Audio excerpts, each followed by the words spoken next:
صدقہ سے عمر میں اضافہ ہوتا ہے۔ رسول اللہ صلی اللہ علیہ وآلہ وسلم نے ارشاد فرمایا، مسلمان کا صدقہ اس کی عمر میں اضافہ ہوتا ہے اور بری موت سے بچاتا ہے، اور اللہ تعالیٰ اس کے ذریعے تکبر اور فکر کو زائل کرتا ہے۔ صدقہ قبر کی گرمی کو دور کرتا ہے۔ رسول اللہ صلی اللہ علیہ وآلہ وسلم نے ارشاد فرمایا، بے شک کسی شخص کا صدقہ اس کی قبر سے گرمی کو دور کر دیتا ہے اور قیامت کے دن اپنے صدقے کے سائے میں ہوگا۔ کسی مسلمان کو ذلیل کرنا کیسا ہے؟ رسول اللہ صلی اللہ علیہ وآلہ وسلم نے فرمایا، جو کسی مسلمان کو ایسی جگہ ذلیل کرے گا جہاں اس کی عزت کی جاتی ہو، تو اللہ اسے ایسی جگہ ذلیل کرے گا جہاں اسے اللہ کی مدد کی ضرورت ہو۔ جنت کے 100 درجے۔ رسول اللہ صلی اللہ علیہ وآلہ وسلم نے ارشاد فرمایا، جو شخص اللہ اور اس کے رسول پر ایمان لائے اور نماز قائم کرے اور رمضان کے روزے رکھے تو اللہ تعالیٰ پر حق ہے کہ وہ جنت میں داخل کرے گا، خواہ اللہ کے راستے میں جہاد کرے یا اسی جگہ پڑا رہے جہاں وہ پیدا ہوا تھا۔ صحابہ نے عرض کیا، یا رسول اللہ صلی اللہ علیہ وآلہ وسلم، کیا ہم لوگ وہاں اس کی بشارت نہ دے دیں؟ آپ صلی اللہ علیہ وآلہ وسلم نے فرمایا، جنت کے 100 درجے ہیں جو اللہ تعالیٰ نے اپنے راستے میں جہاد کرنے والوں کے لیے تیار کیے ہیں۔ ان کے 2 درجوں میں اتنا فاصلہ ہے جتنا آسمان و زمین میں ہے، اس لیے اللہ تعالیٰ سے مانگو تو فردوس ہو کر مانگو، کیونکہ وہ جنت کا سب سے درمیانہ حصہ ہے اور جنت کے سب سے بلند درجے پر۔ صرف 3 جگہوں پر جھوٹ جائز ہے۔ رسول اللہ صلی اللہ علیہ وآلہ وسلم نے فرمایا، صرف 3 جگہوں پر جھوٹ جائز اور حلال ہے۔ ایک یہ کہ آدمی اپنی بیوی سے بات کرے تاکہ اس کو راضی کر لے، اور دوسرا جنگ میں جھوٹ بولنا، اور تیسرا لوگوں کے درمیان صلح کرانے کے لیے جھوٹ بولنا۔ قیامت کے دن سوالات۔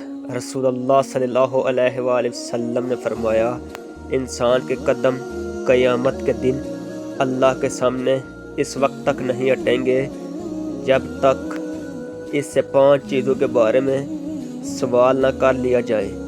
اس کی عمر کے بارے میں کہ کہاں اس کو ختم کیا، اس کی جوانی کے بارے میں کہ کہاں اس کو خرچ کیا، مال کہاں سے کمایا اور کہاں خرچ کیا۔ اللہ تعالیٰ فرماتے ہیں، میرے ذکر کے لیے وقت نکالو، میں تمہارے کاموں میں برکت ڈالوں گا، ورنہ دنیاوی کاموں کی کثرت تم پر اس قدر مسلط کر دوں گا کہ تمہیں فرصت ہی نہ ہوگی کہ تم سکون کر سکو۔ رسول اللہ صلی اللہ علیہ وآلہ وسلم نے ارشاد فرمایا، جو شخص حق کے ہوتے ہوئے جھگڑے کو ترک کر دے تو اس کے لیے جنت کے درمیانی حصے میں مکان بنا دیا جاتا ہے۔ رسول اللہ صلی اللہ علیہ وآلہ وسلم نے ارشاد فرمایا، سب سے بڑی زیادتی کسی مسلمان کو بے عزت کرنا ہے۔ ہر انسان کو یہ فکر تو ہے کہ میرے مرنے کے بعد میری اولاد کا کیا ہوگا، لیکن کسی کو یہ فکر نہیں کہ مرنے کے بعد میرا کیا ہوگا۔ نبی کریم صلی اللہ علیہ وآلہ وسلم نے ارشاد فرمایا، نصیحت وہ سچی بات ہے جسے ہم غور سے نہیں سنتے، اور غیبت وہ بدترین دھوکہ ہے جسے ہم پوری توجہ سے سنتے ہیں۔ رسول اللہ صلی اللہ علیہ وآلہ وسلم نے ارشاد فرمایا، جب تم میں سے کوئی دعا کرے تو اللہ کی حمد سے دعا کرے، پھر نبی صلی اللہ علیہ وآلہ وسلم پر درود بھیجے، پھر چاہے جو دعا کرے۔ حضور صلی اللہ علیہ وآلہ وسلم کی محبت۔ کل میں جھنڈا ایسے شخص کے ہاتھ میں دوں گا جو اللہ اور اس کے رسول سے محبت کرتا ہو اور اللہ اور اس کے رسول اس سے محبت کرتے ہیں۔ پھر وہ جھنڈا حضرت علی کو دیا گیا۔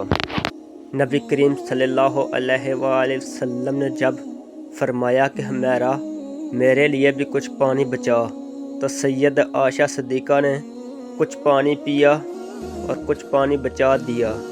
نبی کریم صلی اللہ علیہ وآلہ وسلم ان کے پاس تشریف لے گئے اور انہوں نے پیالہ حاضر خدمت کر دیا۔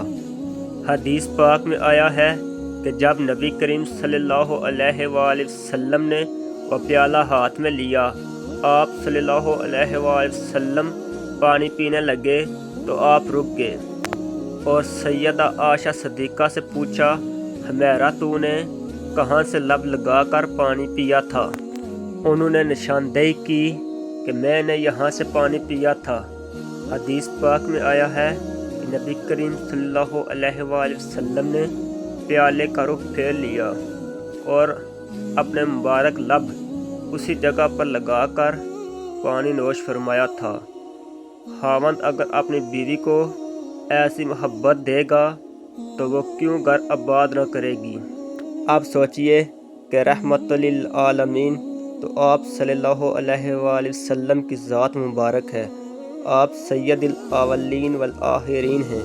اس کے باوجود آپ صلی اللہ علیہ وآلہ وسلم نے اپنی اہلیہ کا بچا ہوا پانی پیا۔